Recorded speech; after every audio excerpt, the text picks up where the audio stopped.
Alors, voici la suite. Je vous propose quand même de parler de cette histoire de rétribution. Je vous remets le texte au cas où, mettez sur pause. Attention, il y a 2 pages. Et voilà, c'est parti. Alors, je me suis posé la question, en fait, c'est quoi cette rétribution? On est d'accord, c'est pas l'argent.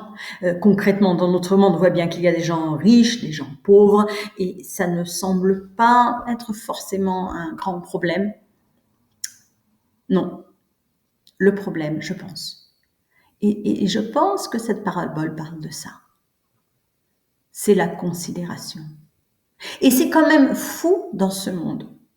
Comme chacun voudrait avoir plus de considération, peut-être plus de dignité que son prochain. Alors que ça ne marche pas comme ça. La dignité humaine, elle est la même pour tout le monde. Elle est la même pour tous les hommes. À partir du moment où on remet en cause le fait que cette dignité humaine, que cette considération complètement universelle et complètement équitable, on commence à faire des castes et on commence à dire qu'un homme vaut moins qu'un homme. En faisant ça, on dévalue son prochain. En faisant ça, on se comporte soi-même, finalement, comme un monstre. Et c'est sa propre dignité que l'on dévalue.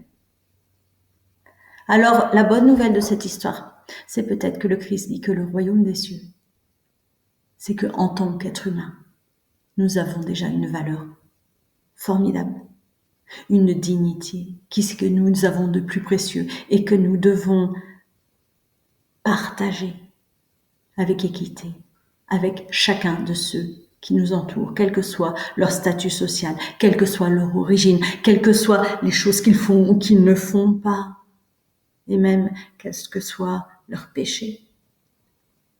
La dignité est là, qui a été donnée par Dieu lui-même et que nous devons respecter.